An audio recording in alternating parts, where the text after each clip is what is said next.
One thing that came to mind when you were speaking about selecting pieces of music to play where there are some nice parts for each of the sections that you're working with. Is there a particular, and I'm guessing this is like classical music that you're selecting, right? Or do you do modern stuff? Yeah, we do lots of different styles. Okay. Like that's another thing. Like I want them to feel connected, and obviously classical music is important and kind of like a foundation for a lot of what our instruments were in history designed to do, I guess. Right. But like, so that's important, but it's not the only thing. And I want to expose them to like as many different genres as possible. Okay, cool. So we don't just do classical music. Right. Okay. Because I was curious to know, have you found at this point in your experience, like, have you found certain genres or types of songs work really well in terms of sort of like, I'm just trying to think about it, like, would it be easier to find cool sections if you're sort of redoing a pop song, or would you find that with like, say, a piece of actual classical music, like maybe Beethoven or something? That's a really good question. I actually think it depends on the arranger and how well it's been constructed or arranged. So like kids often tend to really like fiddle music because there's so many notes and they're playing really fast. Right. But if you get an arranger who only puts it all in the violins, then like all the other instruments are bored. But if you get an arranger who kind of spreads that out throughout the sections throughout the piece, then it'll be more exciting for them. Right. So, I mean, that can be said, I think, for like any like pop, jazz, rock, whatever. So I guess like if the bass has like, let's say we're doing a pop song and the basses have like a really cool like bass line, they're going to love that piece. And then if like the arranger kind of intertwines the parts really interestingly, if it's a good arrangement, the kids are going to like it. So as a teacher, I'm actually like thinking as a composer as well. Right. Like, so like, how is this music constructed and will like psychologically, will it be exciting for the kids? Right. Yeah. But it's conducive of participation, right? And participation just develops interest at the end of the day. Because you're right. If some kid's just there playing root notes, for the whole class, that's like, that's great. But also it's like, if you have that cool like individual piece and spread it amongst everybody, everyone's just more engaged. Can you, I don't know if this is possible, but can you think of one song or piece of music that you did where it just landed, where everyone loved it, I don't know if something comes to mind. Well, actually, something just came to mind. It wasn't a piece that we did as a class, but it was a piece that the kids actually chose to do for smaller group ensemble work during COVID. So COVID was interesting because it was we don't even want to go there.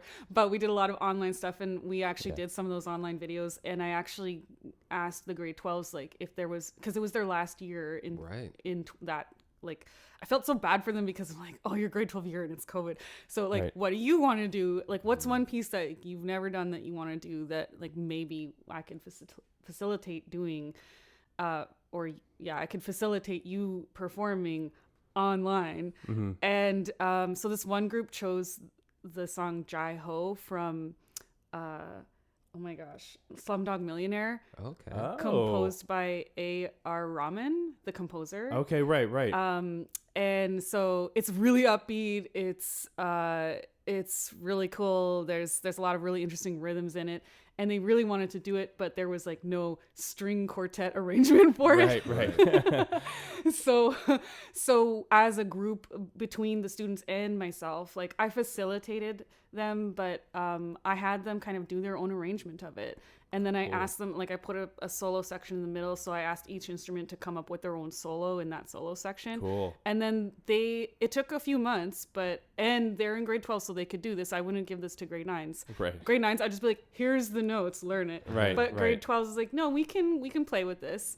And so they loved it. They chose it. They did the arranging. They recorded it, and they did it on like videos on their phone from home. And then I kind of like had help putting it together as like a video. And then that was something that like, actually, now that we have that arrangement, I want to do that again with like the full class. Yeah. So that's so cool. Yeah. And I love the autonomy that you gave your students there, especially recognizing the circumstances, just kind of like, okay, you know what? Yeah.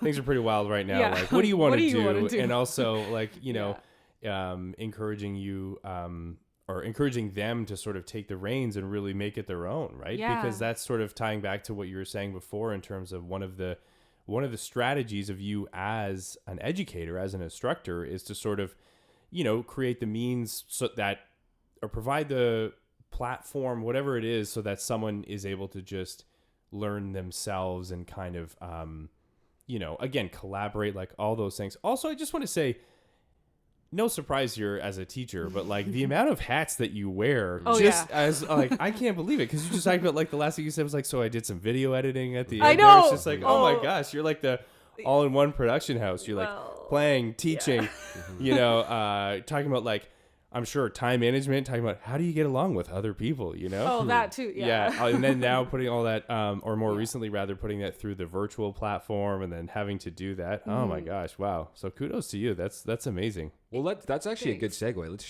shift focus. So like, by day you're this, kind of like a musical superhero. You're this like mild-mannered, like, nice. Educator. And then by night you're this like total badass who plays in shows. Like, so tell us a bit more about like that experience for you, like as a musician.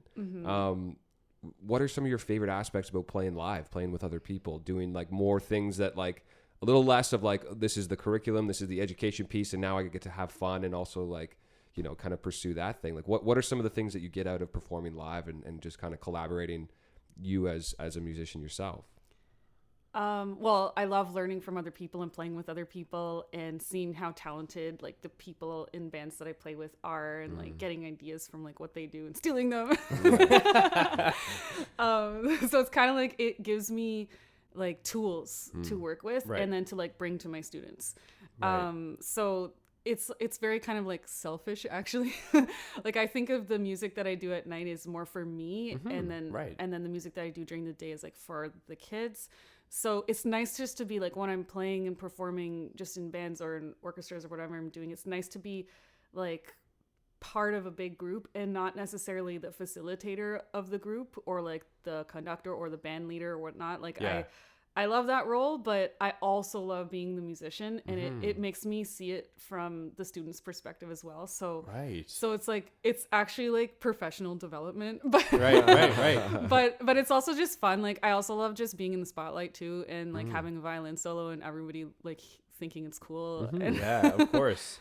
So, I mean, it's so interesting how the like, daytime you and nighttime you, they're different versions, but they sort of reciprocate within themselves, and that's great. And I think that back to you as an instructor, that passion that you would have from, nighttime you would take that passion for playing music and sort of creating music and performing music with other people and things like that. Obviously that passion then just translates itself back into teaching. And then it's so interesting how, again, you wear like a certain set of hats when you're teaching, and then that kind of carries you back into the like nighttime you where you're like, okay, it's a really, really cool, we always talk about sort of this idea of kind of like front of house and back of house, you know what I mean? Like in the music context, there's the performer, but then there's the back of house person that's doing sound, or especially when it comes to recording. And it feels like it's almost the same kind of process for you, right? Where you kind of wear, again, just keep saying wearing hats, but you have that perspective of like front of house and back of house, super cool. Yeah.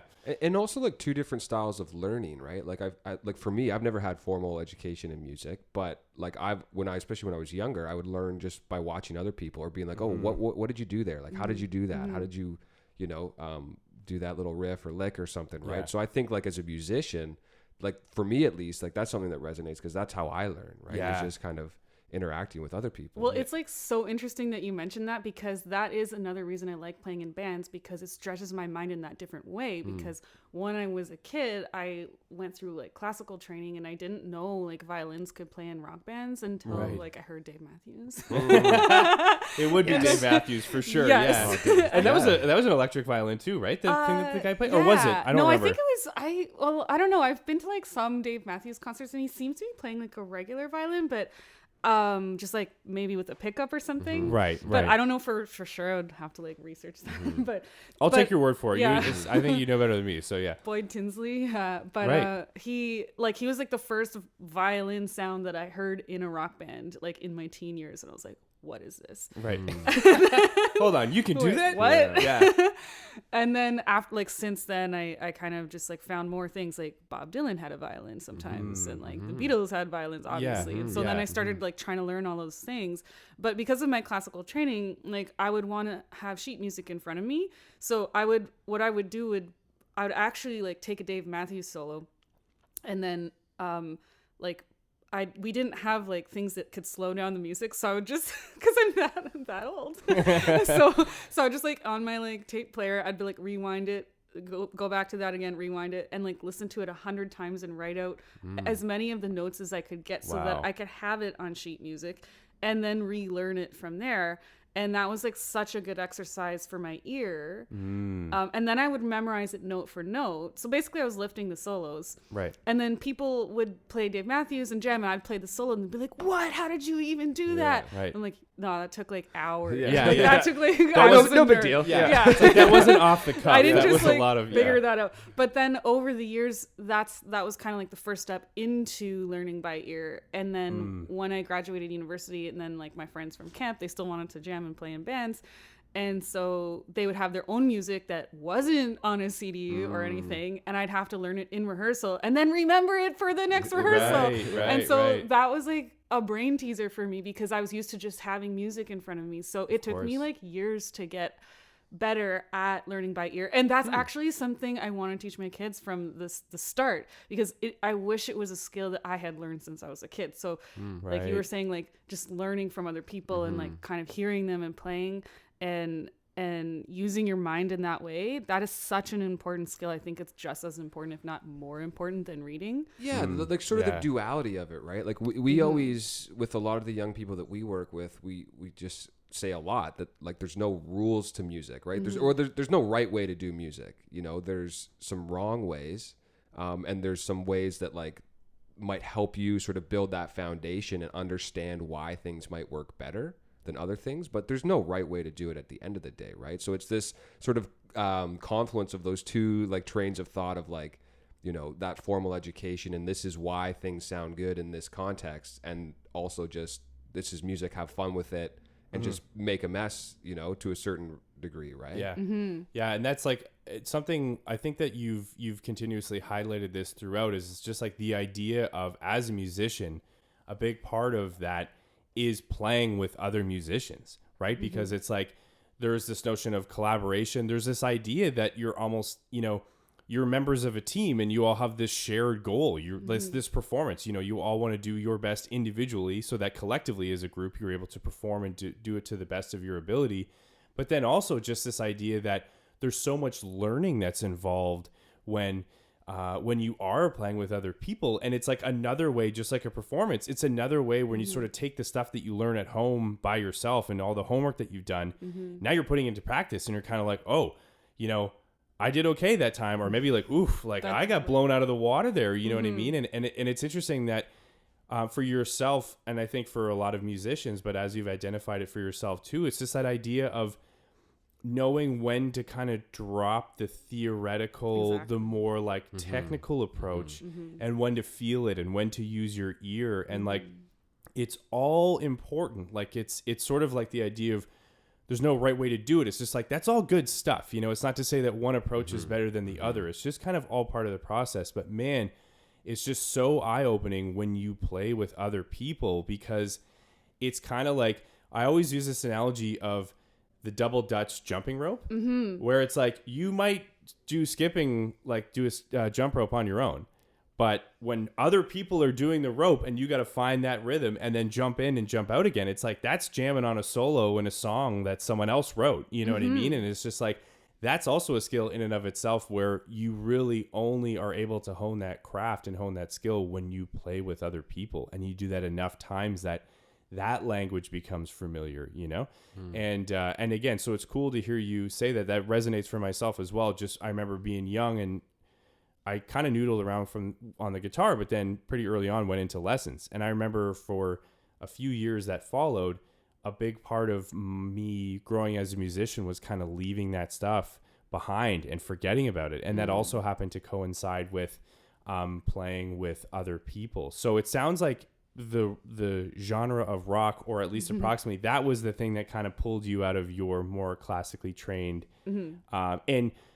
And so with that being said, do you find that that's still music that you prefer to play these days, or has that evolved to different genres? Yeah. Yes and yes. Okay.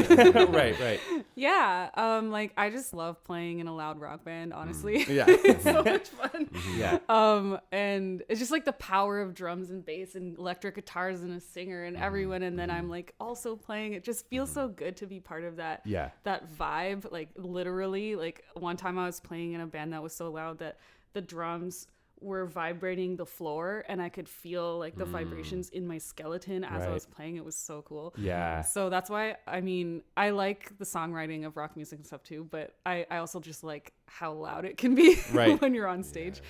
But the very like visceral aspect of the yes. whole process. Yeah. But I've also like branched out into lots of other genres as well. And, you know, I guess I'm most familiar with kind of like folk rock kind of music and classical. Those would be my strengths. But yeah, I don't know. I've been like, you know, I've been on recordings for lots of different styles of music. And I don't know. I'm trying to think of some other bands that I've been in that haven't been rock. Now let me think. Well, and also as you're thinking about that, I recall, I think somewhat recently you played a solo show.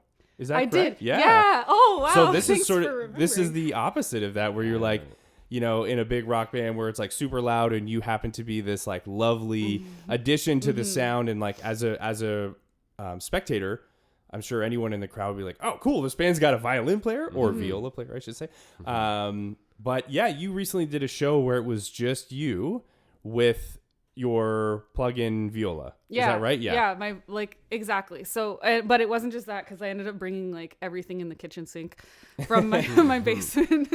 So it was like I had my keyboard, I had a guitar, I had a microphone for singing, and like obviously my instrument and some pedals, and then my laptop, because I didn't just want to be by myself. Like it's like I need the support, I need the harmony, I need the bass and everything. So some songs I played the piano and sung. Some songs I played guitar and sung, but then most of the songs I had pre-recorded backing tracks. Okay. And then of me playing like guitar and piano with myself, and then adding violin in the live show to that. Right. So that there would be that support, but it wasn't loud music. I guess like my solo music is, I don't even know how to describe it. It's kind of weird. It's like, I guess you could say like folk classical songwritery type stuff. Like I don't know. Right. It's emerging, but it is definitely more vulnerable to be up there by yourself, for sure. Yeah. And that's cool. So yet another hat that you're throwing on there, where it's like now you have that experience of sort of solo performance where you're away from the band and you have accompaniment in a different type of a way, but still very much the spotlight, all the attention is just cast upon you. So how was that like? Because in terms of attention, scary. like it's nice to have attention, but it's different when you're sort of a part of a group versus on your own. Like how was that for you? It was really scary. Right. Yeah. Like I was like I had planned some moments in the show that I could rely on being strong, so that in case things derailed, I could get to those moments and be like, okay, everything's gonna be okay. Right. That's smart. Yeah, so I kind of had like a strong opening and a couple of strong moments in the set, and then like a strong ending, and I was like, okay, as long as I have those, I'll be fine.